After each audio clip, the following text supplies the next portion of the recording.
Are you a Genzabar user or super user?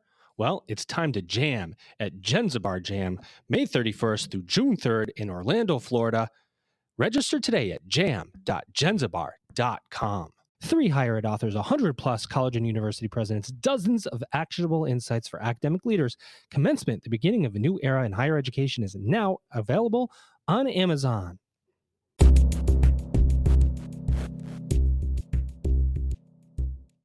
Welcome back, everybody. It's your time to EdUp on the EdUp Experience podcast, where we make education your business.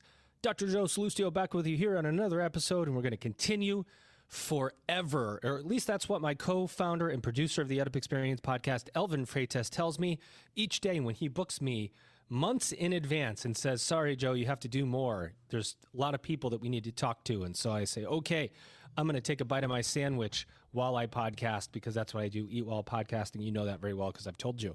I'm very excited about today. We have a co-host back, but he's a fresh, new mugged co-host. I had to send him the mug because this is, I think, his third or fourth time co-hosting here on the EdUp Experience. Here he is, ladies and gentlemen.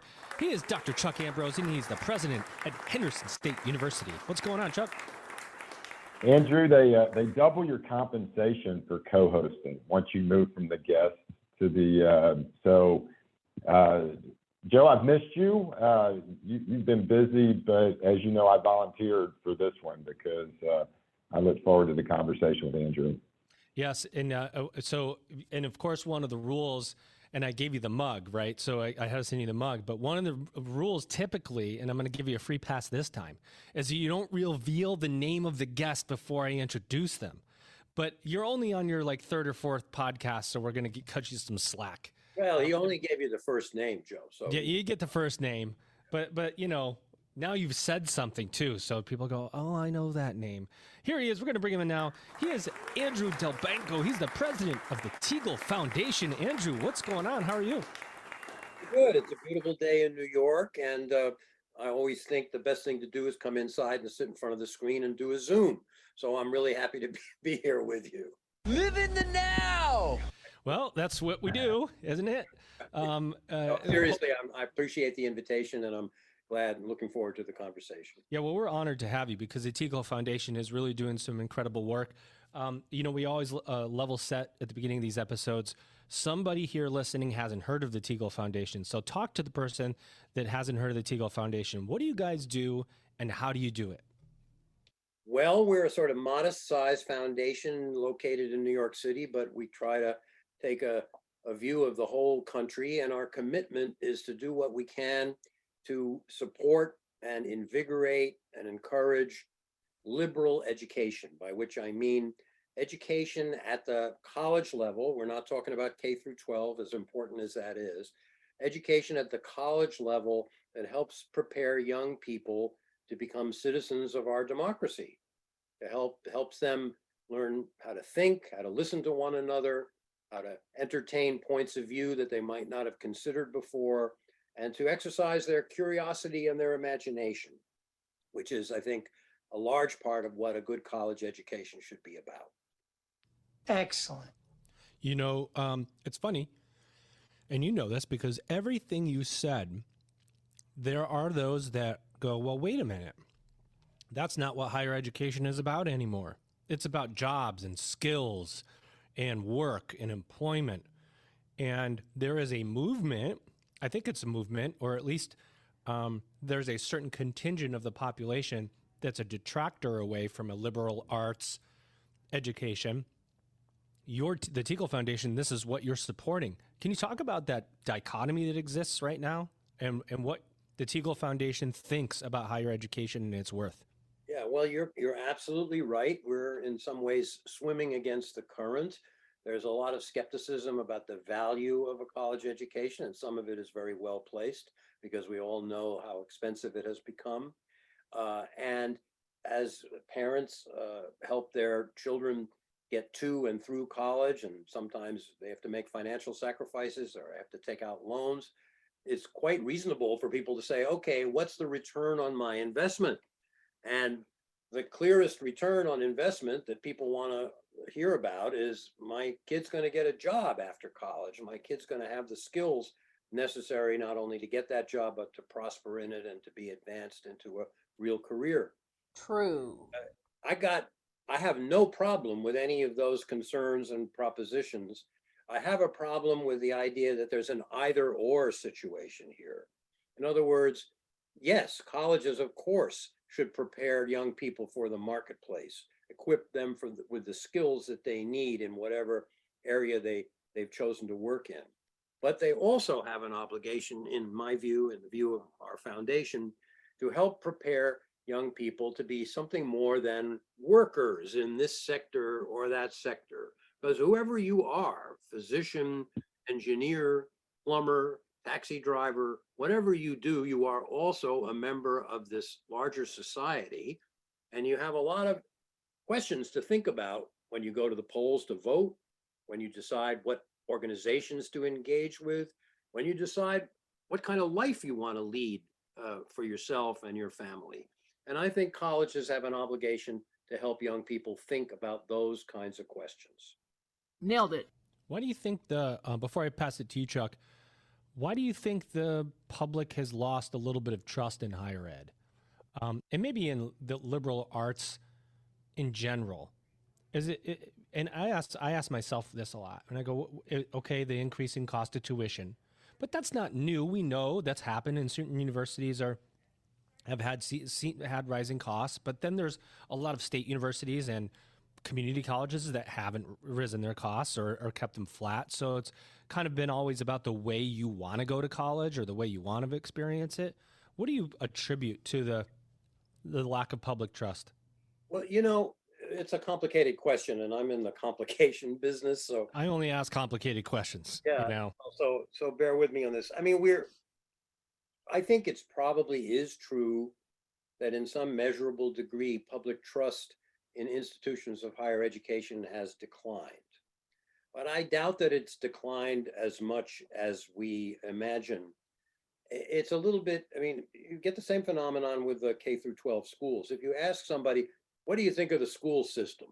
They'll say, oh, it's a mess. Kids aren't learning anything. There's no discipline anymore, et cetera, et cetera, et cetera. And then you say, what do you think about your own kid's school? And they'll say, well, it's pretty good. My having a pretty good experience.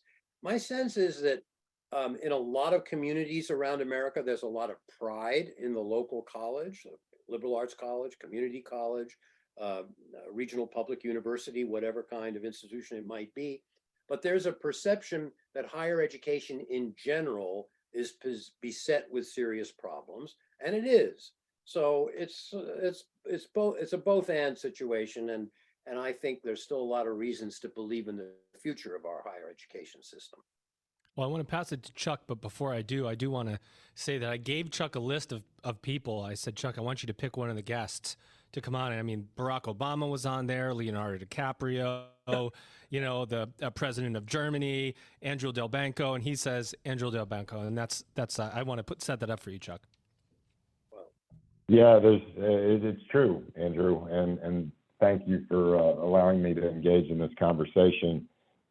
Because Andrew, I'm one of those presidents whose perspective and some of the key learnings, and I would actually say the success that allows you to kind of stay in it for 25 years, that was really contributed to by Dick Kimball and the Teagle Foundation. And longtime President Joe, probably one of best friends of the small private college.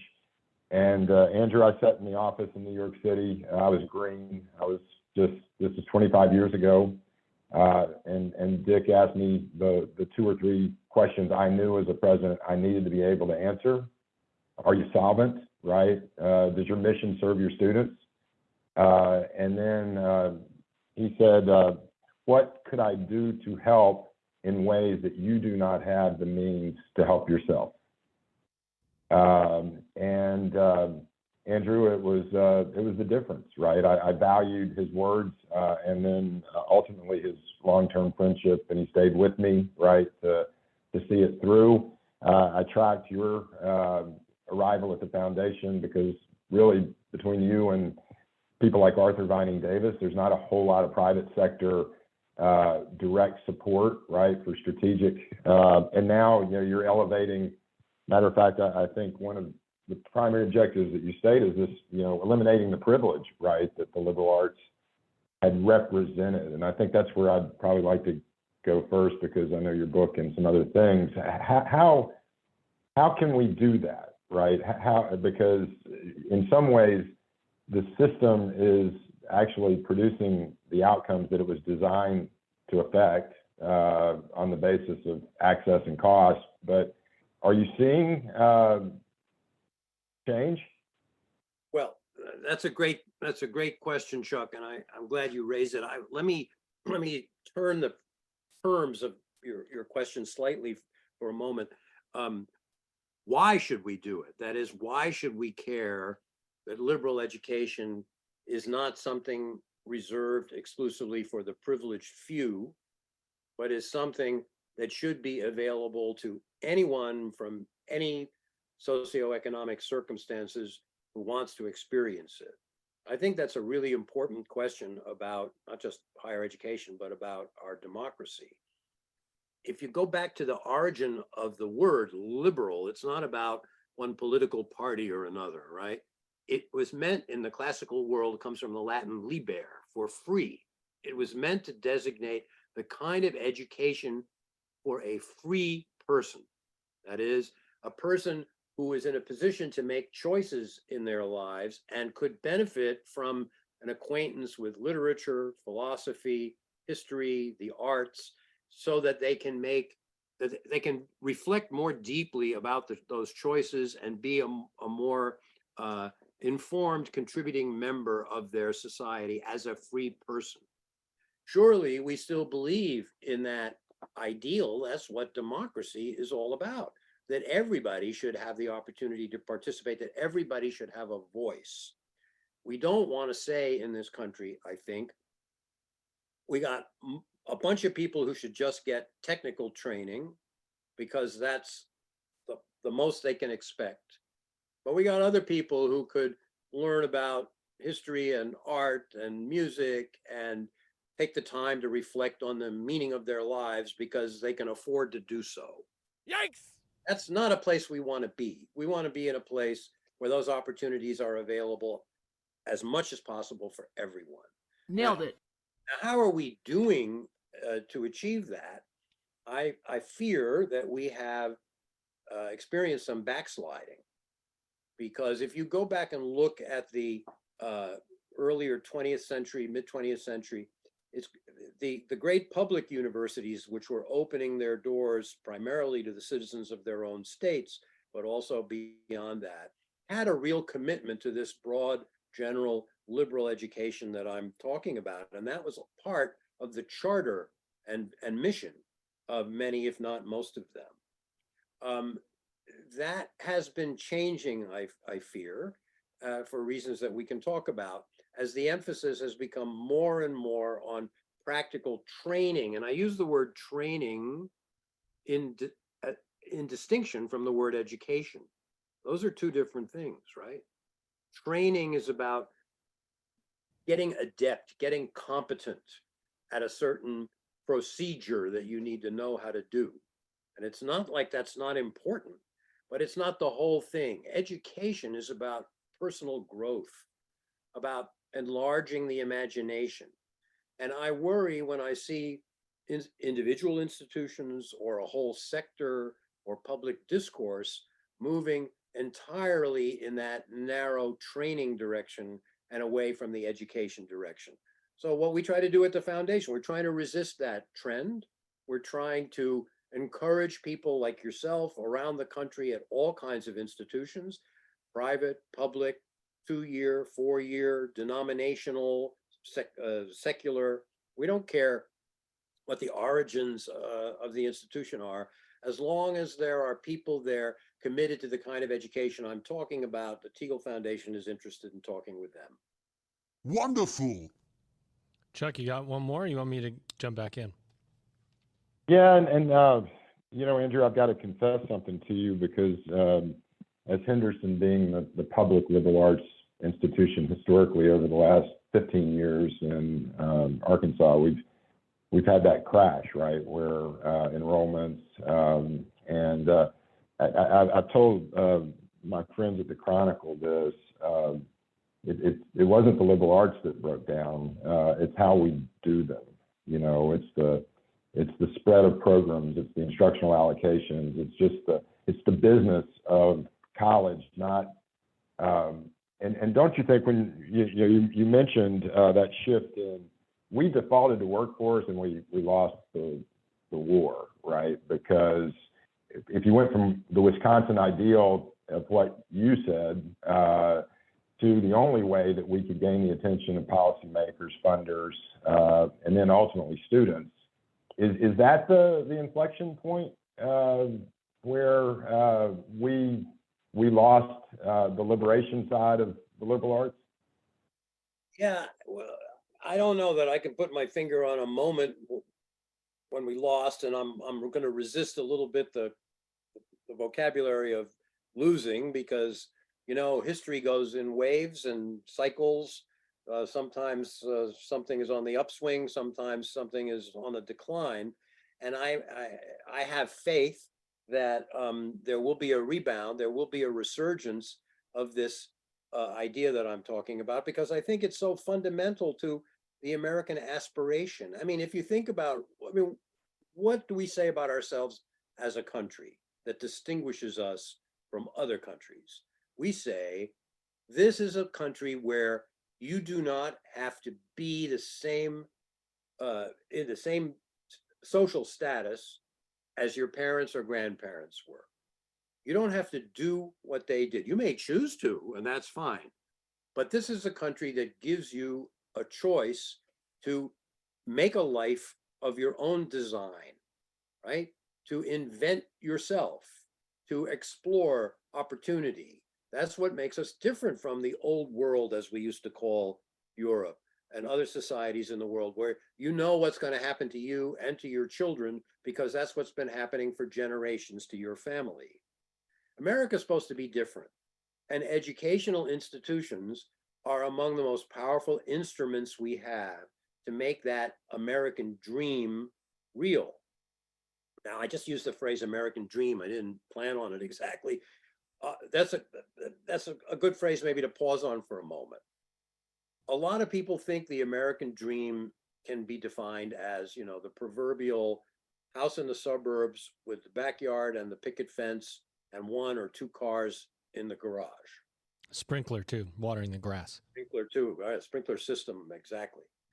And yeah, sure, everybody aspires to a life of prosperity where you don't have to worry about money and you can provide the basics to your family. That's an important part of the American dream, and the idea that you can get beyond where your parents were in that regard. But that's not the whole story. The American dream is also about what I was talking about earlier: choice, freedom to shape the life that you want to have, to tap into your own creativity and into your own curiosity. That's part of the American dream, and to live in a community that's willing to let you be who you are and who you want to be. Those are the issues that I think college students in this country should have in front of them in those precious years between adolescence and adulthood, when they're sort of halfway out of their parents' home, but not quite all the way into a state of autonomy. These questions about what kind of life you want to lead are on the minds of all young people, right? I've never met a young person who isn't thinking and worrying about what kind of life lies ahead. And educational institutions should help them with that process. And there are lots of different ways to do that. We can talk about that: the curriculum, residential life, co-curricular activities, engagement with the community, all kinds of ways to do it. And our foundation looks for good ideas that people come forward with, and then we help them bring them into reality. Let's talk tactically. Let's shift just a minute, and I want to know how it works. And because, you could be at an institution right now going, we promote the little liberal arts, and we would love to do something here and supercharge what we're doing. And How do I get involved with the Teagle Foundation? What do I need to do, and how do I do it? And how do I know if I'm the right profile of school? How? Andrew, that's like 5 questions. Okay, 5 questions. I'll try to give relatively short answer. First thing to do is go to the Teagle website and read it. We try to make it clear and engaging. We have 4 areas currently in which we are making grants. One of them is called the Cornerstone Program, which is about general education, about trying to reorganize the general education program in an undergraduate college. And we believe in certain principles there. We think it's very valuable if as many students as possible can be reading some of the same books. Okay. Why do we believe that? Because we believe that's a way to build community on the college campus. If you have students who have read some of the same essays, articles, books, listened to some of the same music, gone to see some of the same works of art, they got something to talk about with one another, even if they're not physically in the same classroom or living in the same dormitory or on campus versus off campus. So Cornerstone, and I could go into detail later if you want, is one of our initiatives. A second initiative is called Knowledge for Freedom. This is a program that is actually targeted at about to graduate high school students. That is, students who are between their junior and senior years of high schools, who come primarily from low income or disadvantaged communities. They could be urban, they could be rural, and we make grants to institutions, colleges or universities that want to work with those students, bring them onto campus in the summer, and introduce them to an intensive humanities course so that they can not only prepare themselves for college, but come to college with a broader idea of what college is about. That doesn't mean they all have to be English majors or philosophy majors, and most of them won't be. But it does mean that if they choose engineering or computer science or nursing or business or whatever it is, they will also have this other dimension where they'll be maybe curious enough to take a history course, maybe curious enough to take a philosophy course. So we're very committed to that. We have about 25 institutions around the country now that are doing this excellent work with young people in the local community. Third initiative which we're doing, and you mentioned the Arthur Binding Davis Foundation, Chuck, they are our partners in this work. We are working to try to make it more feasible for community college students to transfer, if they wish, to a 4-year private liberal arts institution. We know that the overwhelming majority of community college students begin with the aspiration to go to a 4-year college and get a bachelor's degree. And we also know that a very small percentage of them succeed in doing that. We want to try to make a change in that area, and we think that private liberal arts colleges are an untapped resource in this regard. A lot of community college students just assume that they're going to go on to the 4-year public institution, and often that's the right choice.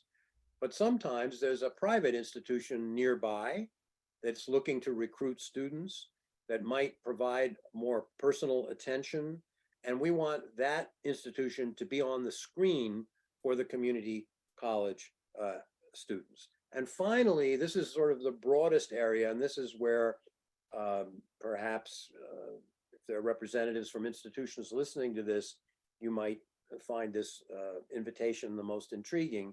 We have an area called Education for American Civic Life. And that is one where we are looking for proposals from colleges and universities that have fresh ideas about how to help their students feel connected to the larger society, feel informed about our democratic institutions. Like, what is this thing, the Constitution? Why do we have a government with 3 branches, right? Judicial, executive, and legislative.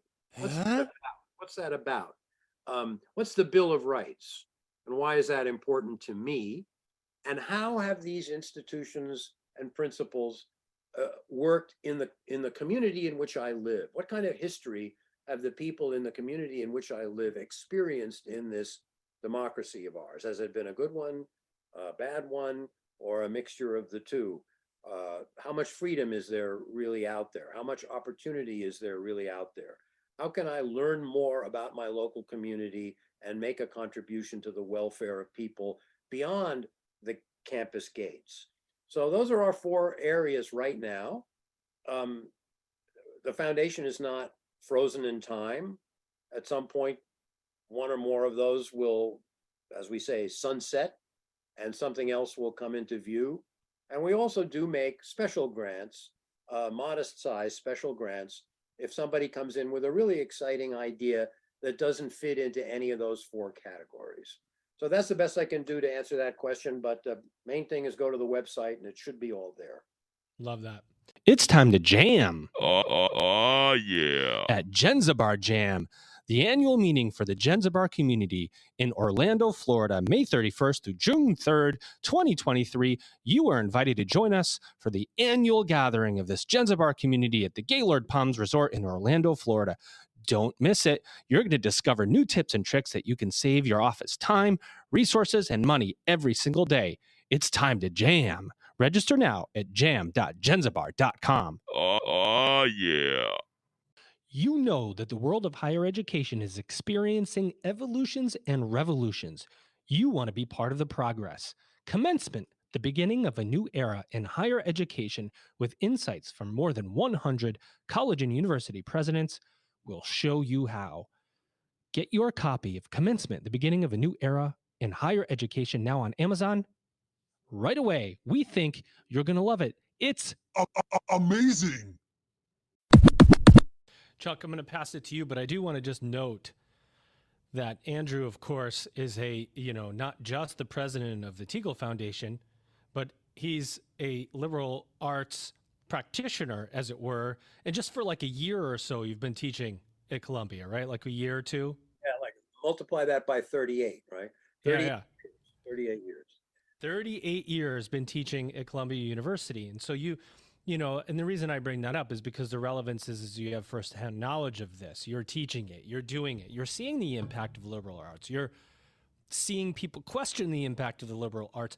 This is all part of what makes the Teagle Foundation unique in what it does, is because you have a leader who's watching it happen in real time. And Chuck, I'll pass it over to you, but I just thought I'd bring that up. Yeah, and Joe teed that up well, Andrew, because I read college what it was, is, and should be back in its first edition. And I understand this week, perhaps a second edition is being released.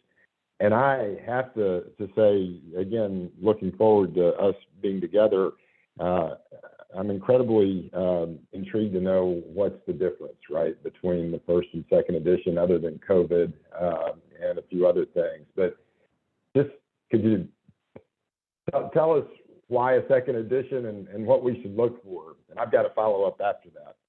Okay, well, I can answer that briefly, but if you don't mind, I'd like to go back to the other thing about why I actually still enjoy teaching and why that might be connected to the work we do. The second edition is very simple. There's a new chapter that tries to reflect on the impact of the pandemic on higher education and what the implications are for liberal education in particular. So the last chapter is an effort to think about what has happened. So many things have happened. The experiment with remote learning, everybody going on Zoom. Before COVID, I thought Zoom was the sound that a motorcycle made.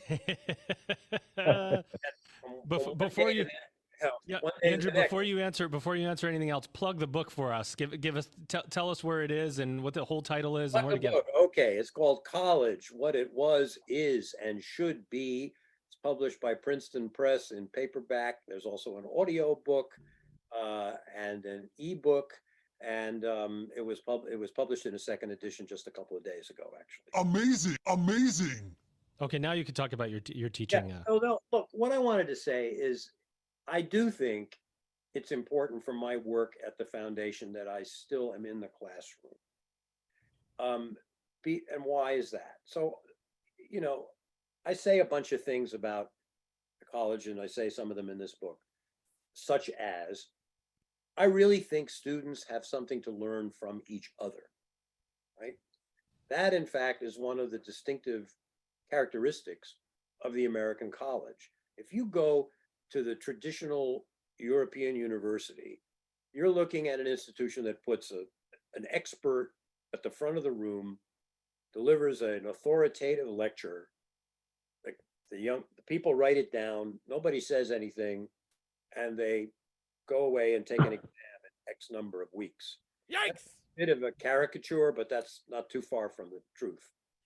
The American college idea, and it's always been hard to make it real, but the idea has always been that young people have something to learn from one another as well as from the professor at the front of the room. And when I have the opportunity, as I'm doing right now this semester, of teaching a class with about 15 students in it, we read literature together. I have a lot to say, but I always make sure that there's opportunity for the students to respond, not just to me and to the text, but to one another. And the truth is, they really do learn from each other, and I learn from them. Let me give you one example that I think really captures this point, at least for me, forcefully.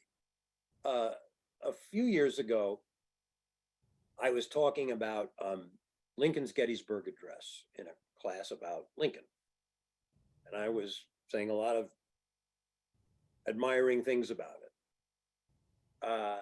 And about halfway through my comment, a young African American woman raised her hand and she said something like, "Professor, with all due respect, how can you ask me to admire this speech if he never once mentions slavery?" And that was a really good question. I admired her for her, gumption in raising it. And it compelled me to talk to her about the context of the speech. And, Lincoln was worried about getting reelected. The nation hadn't really embraced the idea that the Civil War was a war against slavery. Most of the public was still thinking of it as a war against secession.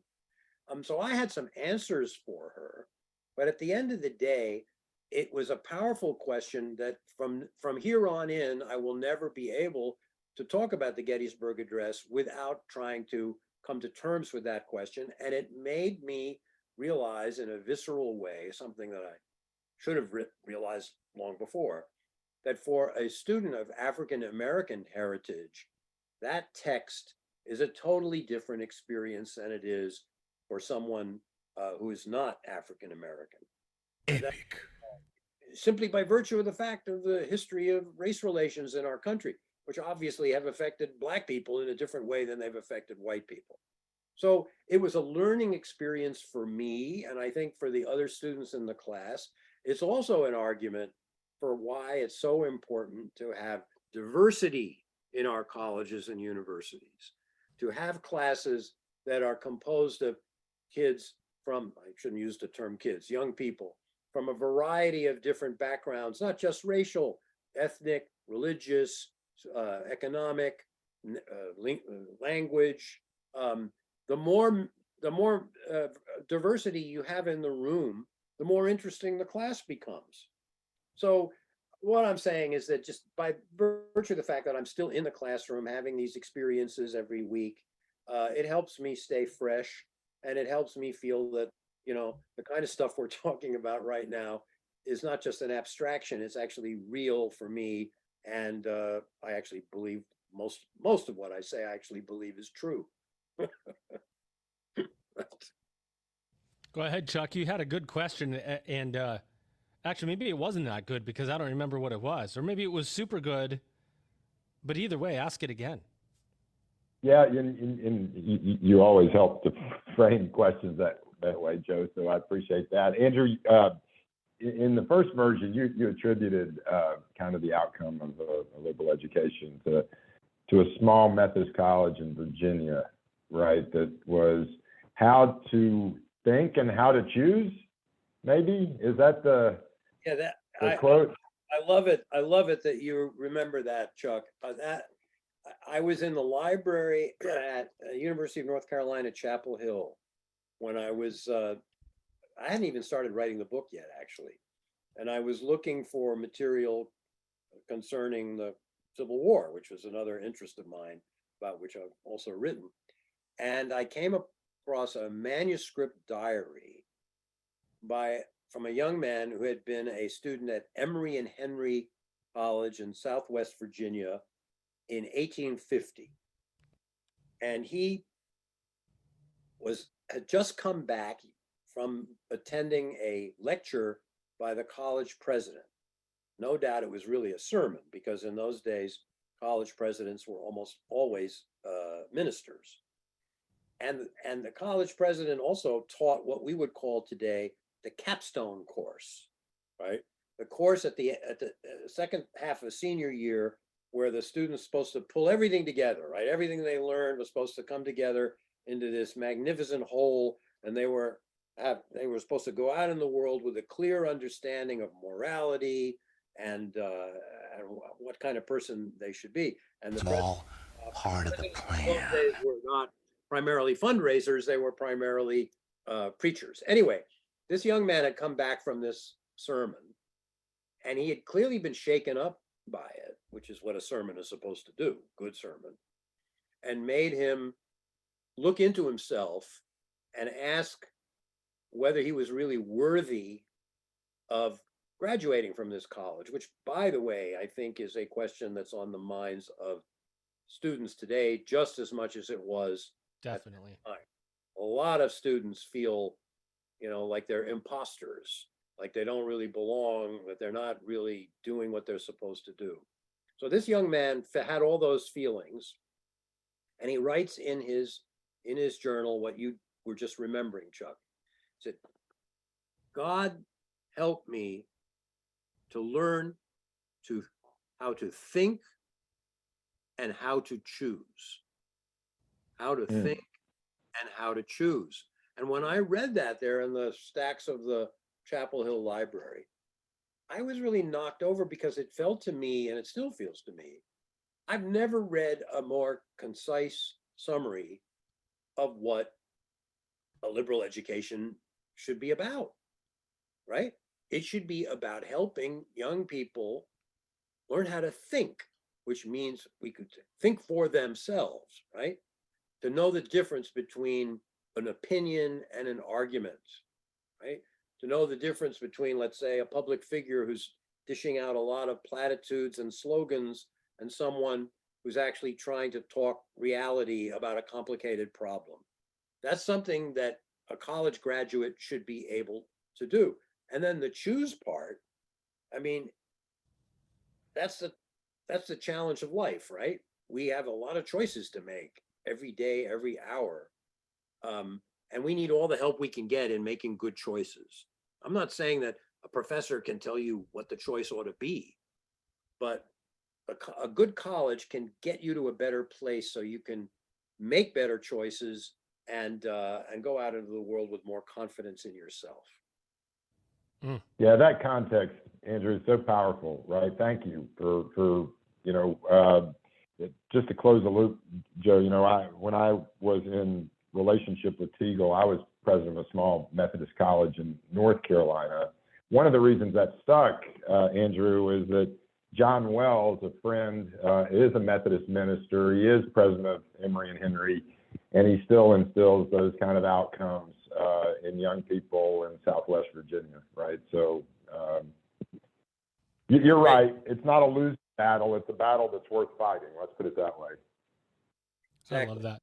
I love the connection that you two have that is unfolding here on the EdUp Experience podcast, and it's what a cool set of stories.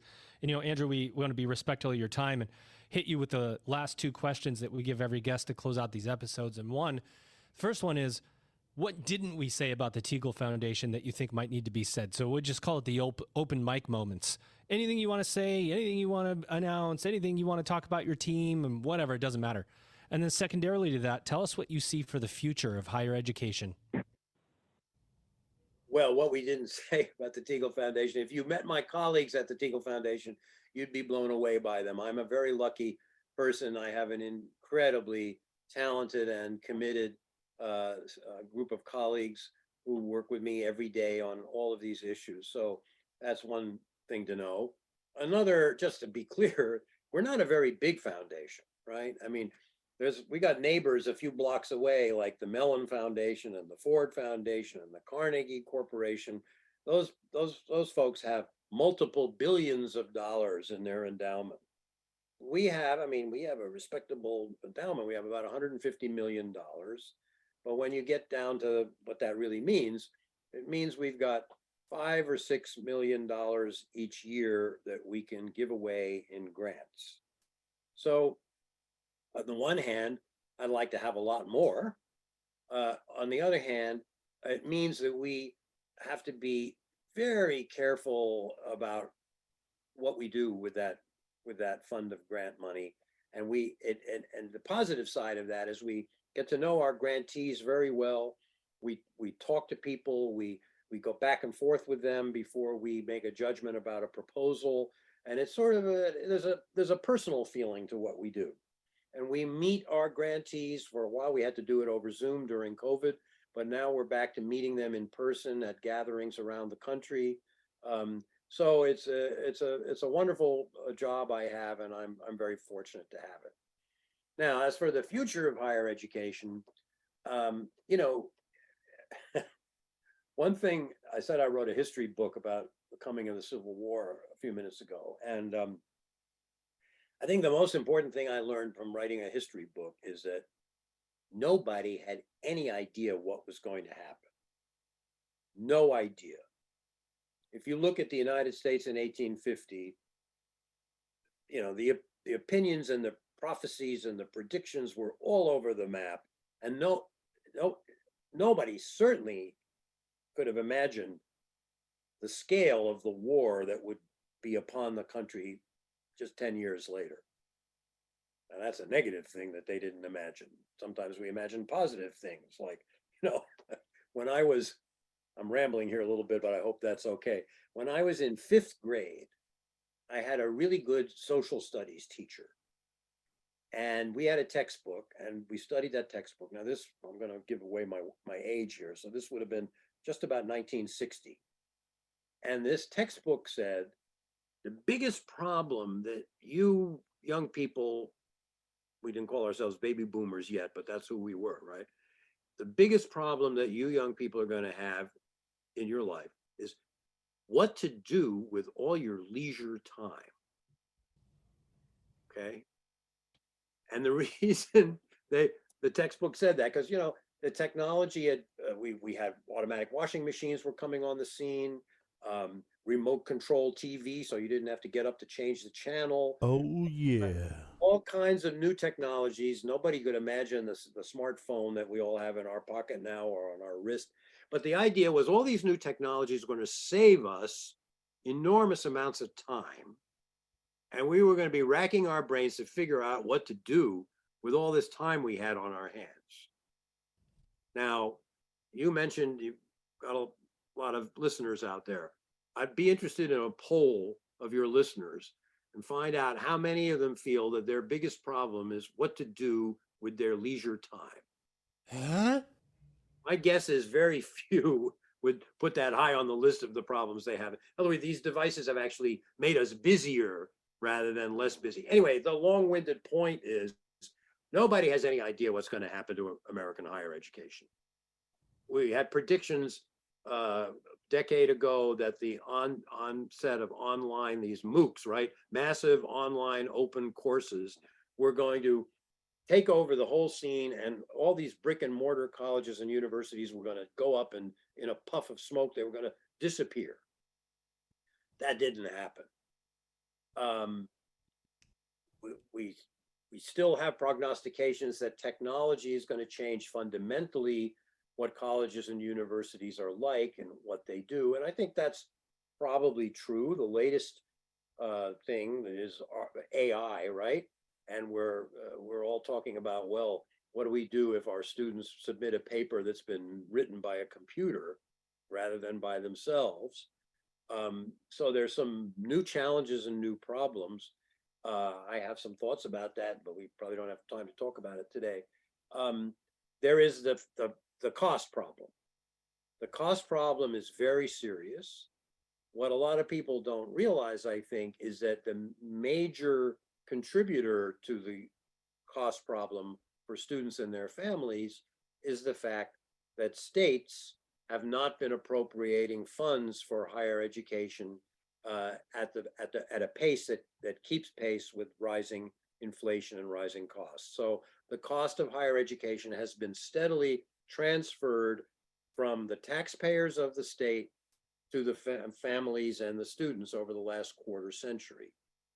I think that's a really dangerous trend, and one that I hope we can reach a public consensus that it should be reversed.